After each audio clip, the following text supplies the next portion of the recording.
একদিন আমার চাচাতো ভাই আমাকে ৫০০ টাকার একটি নোট দেখিয়ে বলল, লিজা, এই ৫০০ টাকা আমি তোমাকে দিয়ে দিব, তুমি যদি আমার সাথে একটি কাজ করো।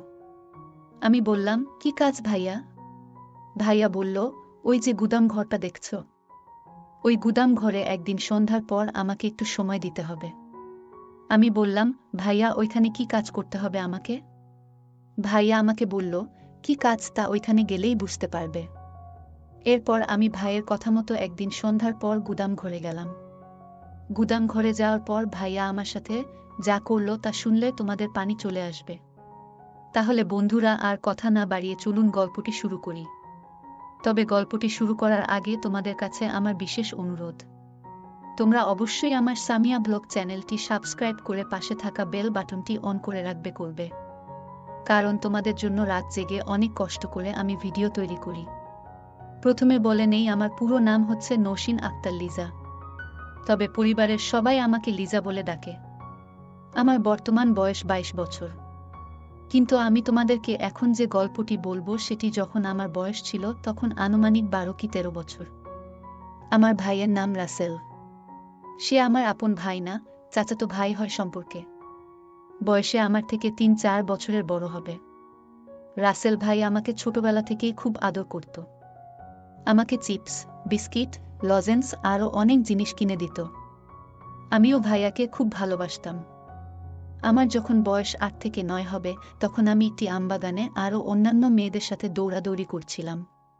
তখন ভাই আমাকে বলল, লিজা, একটু এদিকে আসো। আমি বললাম, ভাইয়া, কেন? ভাইয়া আমাকে বলল, একটু দরকার আছে তোমাকে, একটু তাড়াতাড়ি আসো। ভাইয়া ডাক শুনে আমি তাড়াতাড়ি ভাইয়ের কাছে গেলাম।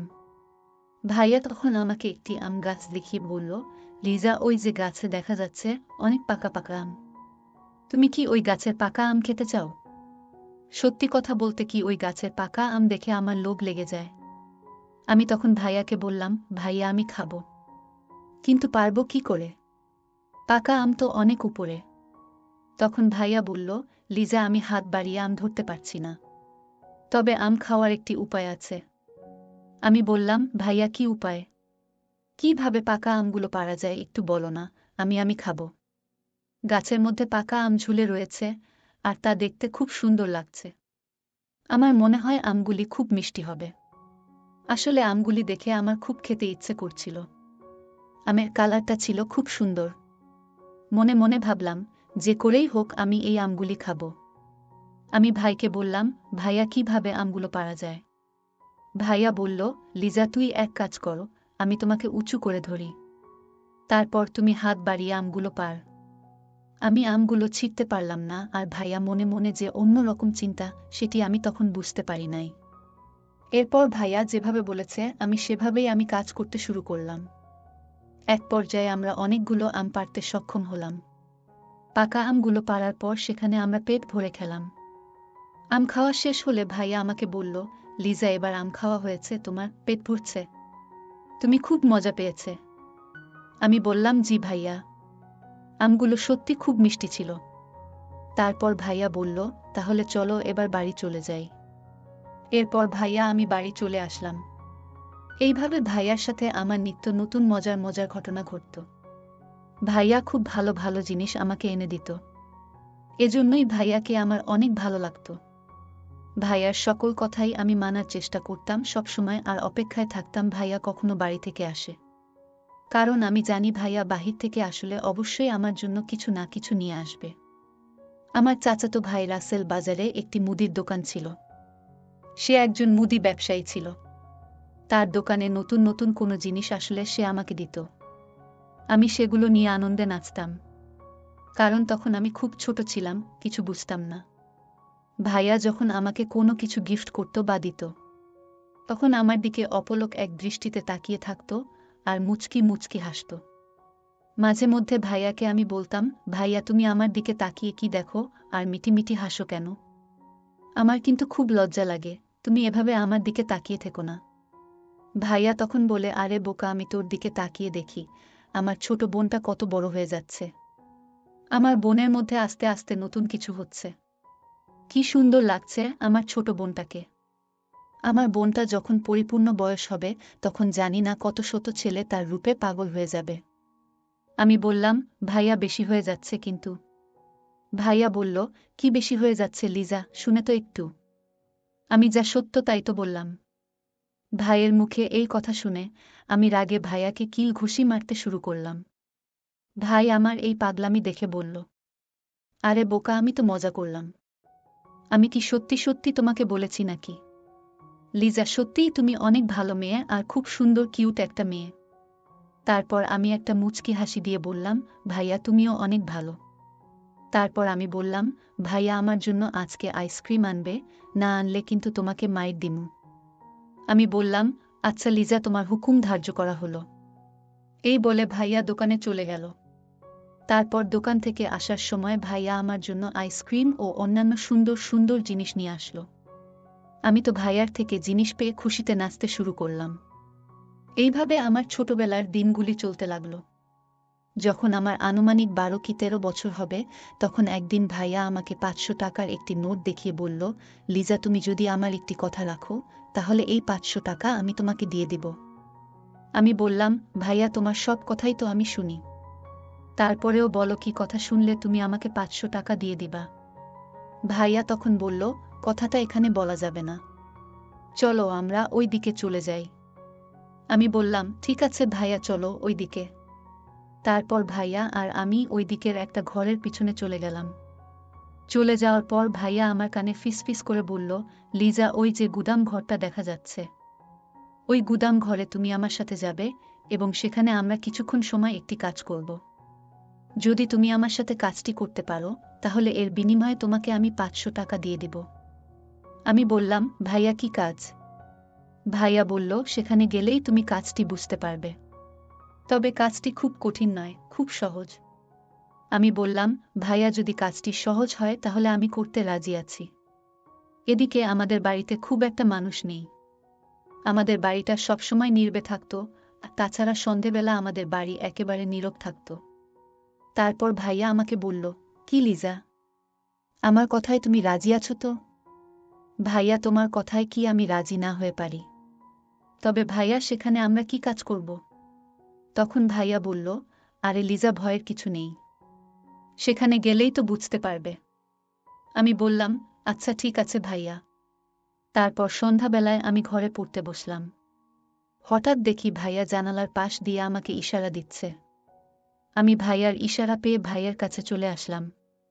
ভাইয়া আমাকে নিয়ে সোজা গুদাম ঘরে চলে গেল।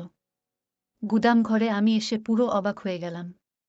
আমি সেখানে এসে দেখি গুদাম ঘরের ভিতরে চারদিকে ফুল দিয়ে সাজানো, আর মাঝখানে একটা চৌকি ছিল। এই চৌকিতে অনেকগুলো ফল কেটে সুন্দর করে সাজিয়ে রেখেছে। আমি বললাম, ভাইয়া, এসব দিয়ে তুমি গুদাম ঘরে কি করবে, আর আমি বা এখানে কি করব? তখন ভাইয়া আমাকে বলল, একটু অপেক্ষা করো, তাহলে তুমি সবই বুঝতে পারবে। তারপর আমি বললাম, আচ্ছা ঠিক আছে ভাইয়া। তারপর ভাই আমাকে বলল, লিজা, আমি তোমাকে একটা কথা বলবো, আর এই কথাটা 7 বার বলে এই ফলগুলোর উপর একটি ফু দিবা। তারপর তুমি আমাকে এই ফলগুলি খাইয়ে দেবে। কিন্তু মাঝখানের ফলটা যে দেখছো, এই ফলটা আমি তোমাকে খাইয়ে দিব। কিন্তু একটা শর্ত হলো, এই ফলটি খাওয়ার পর বীজগুলো তুমি আমাকে দিয়ে দিবে। আমি বললাম, ঠিক আছে ভাইয়া। তারপর আমি ভাইকে বললাম, ভাইয়া, আমি যদি এইটুকু কাজ করতে পারি তাহলে তুমি কি আমাকে 500 টাকা দিয়ে দেবে? ভাইয়া মুচকি হেসে বলল, হ্যাঁ লিজা, তুমি যদি এই কাজটুকু করতে পারো তাহলে তোমাকে আমি 500 টাকার নোট দিয়ে দেব। আমি ভাইয়ার কথায় অনেক খুশি হয়ে গেলাম। এটা তো আমার জন্য কোনো ব্যাপার না, কিন্তু আমি বুঝতে পারছিলাম না যে এই কাজটাই আমার জীবনের সবচেয়ে বড় ভুল কাজ হতে যাচ্ছে। তারপর আমি ভাইয়ার কথা মতো আমাকে উনি একটি মন্ত্র শিখিয়ে দিলেন। সম্ভবত এটা কোনো হিন্দুধর্মী মন্ত্র হবে মনে হয়। এই মন্ত্রটা 7 বার পরে ফলগুলোতে ফু দিলাম। 7 বার ফু দেওয়ার পর ভাইয়াকে আমি সবগুলো ফল খাইয়ে দিলাম, কিন্তু মাঝখানে ফলটা রেখে দিলাম। মাঝখানের ফলটা ভাইয়া আমাকে খাইয়ে দিল।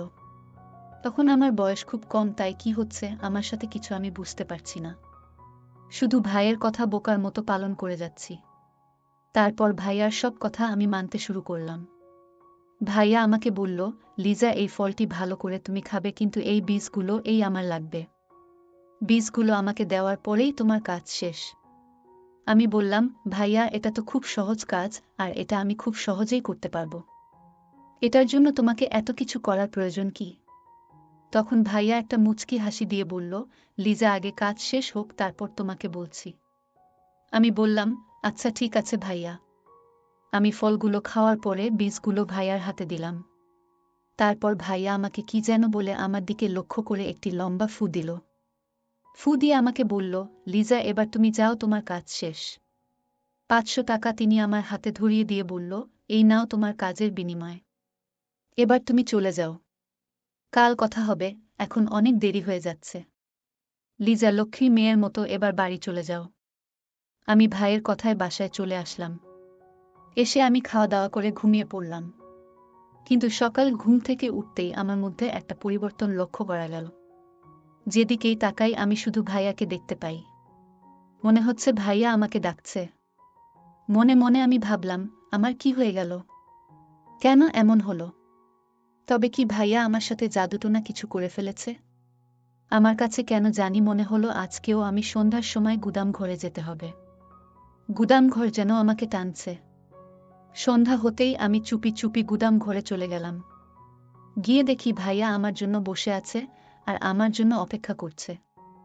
আমি যেতেই ভাইয়া আমার সাথে তখন এক অন্য রকম আচরণ করা শুরু করল, যা আমি তোমাদেরকে মুখের ভাষায় বলতে পারবো না। খুবই বাজে আচরণ। ভাইয়ার আচরণ দেখে আমি তো পুরাই অবাক, কিন্তু ভাইয়া আমার সাথে এত খারাপ ব্যবহার করবে তা আমি কখনো কল্পনাও করি নাই। ভাইয়া আমার সাথে এত কিছু করছে, তাও আমি কিছু বলার সাহস পাচ্ছি না। আমি যেন অন্য রকম হয়ে গেছিলাম। আমি তার হুকুমের গোলাম হয়ে গেছিলাম। সে আমার সাথে যা ইচ্ছে তাই করতেছিল, কিন্তু আমি তা বলতে পারছিলাম না। তার সব কিছুই আমি মেনে নিচ্ছিলাম। তার কাছে গেলেই আমি কেমন জানি হয়ে যেতাম। সে আমাকে যা বলতো আমি তাই করতাম। এভাবে সে আমার সাথে অনেক কিছুই করেছে, যেটা আমি তোমাদেরকে ভাষায় প্রকাশ করতে পারবো না। তার সাথে আমার এভাবে চলতে থাকে দিনের পর দিন। তার সাথে আমার এসব চলে প্রায় 4 থেকে 5 বছর। হঠাৎ একদিন আমি খুব অসুস্থ হয়ে পড়ি। তারপর আমার বাবা মা আমাকে ডাক্তারের কাছে নিয়ে গেল। ডাক্তার আমাকে পরীক্ষা নিরীক্ষা করে বলে আমি নাকি মা হতে চলেছি। এই কথা শুনে আমার মা বাবা প্রচুর কান্না করতে লাগলো। বাসায় এসে আমাকে জিজ্ঞেস করল, মা লিজা সত্য করে বলো, তোর এত বড় সর্বনাশ কে করেছে? তারপর আমি আর কোনো উপায় না পেয়ে বলে দিলাম ভাইয়ার সব কথা। তারপর মা বাবা রাসেল ভাইয়াকে ডেকে এনে বুঝালো। বলল, রাসেল তুই কি করে পারলি আমার মেয়ের এত বড় সর্বনাশ করতে? যাক বাবা, যা হবার হয়ে গেছে, এখনো কেউ জানে না। কেউ না জানার আগে আমরা লিজাকে তোর সাথে বিয়ে দিতে চাচ্ছি। এখন তুই কি কস? মা বাবার প্রস্তাবে রাসেল ভাইয়া রাজি হয়ে গেল। তারপর ধুমধাম করে আমাদের বিয়ে হয়ে গেল। বন্ধুরা, এখন আমি তোমাদের দোয়া আশীর্বাদে ভালোই আছি। তবে মাঝে মধ্যে আমার অতীত আমাকে অনেক কষ্ট দেয়। মনে মনে ভাবতাম, যদি রাসেল ভাই আমাকে বিয়ে না করত তাহলে আমার কি হতো? আমার মরা ছাড়া কোনো রাস্তা থাকতো না। তাই দর্শক বন্ধুরা, আমার মতো তোমাদের জীবনেও এরকম ধরনের দুর্ঘটনা ঘটতে পারে, তোমরা সাবধানে থাকবা। তবে তোমরা কারো সাথে কোনো প্রকার দুর্ঘটনা করার সময় তাকে খুব ভালোভাবে বুঝে শুনে তারপর তোমরা একটা কিছু করার সিদ্ধান্ত নেবে। না হলে একটি ভুলের কারণেই তোমাদের সারা জীবন কষ্ট পেতে হবে। ভিডিওটি যদি তোমাদের ভালো লাগে তাহলে একটি লাইক দিন, আর তোমরা যদি এরকম মজার মজার ভিডিও পেতে চাও তাহলে দয়া করে আমার সামিয়া ব্লগ চ্যানেলটি সাবস্ক্রাইব করো। সবশেষে তোমাদের সুস্বাস্থ্য কামনা করি, আর ভিডিওটি দেখার জন্য তোমাদের সকলকে অসংখ্য ধন্যবাদ।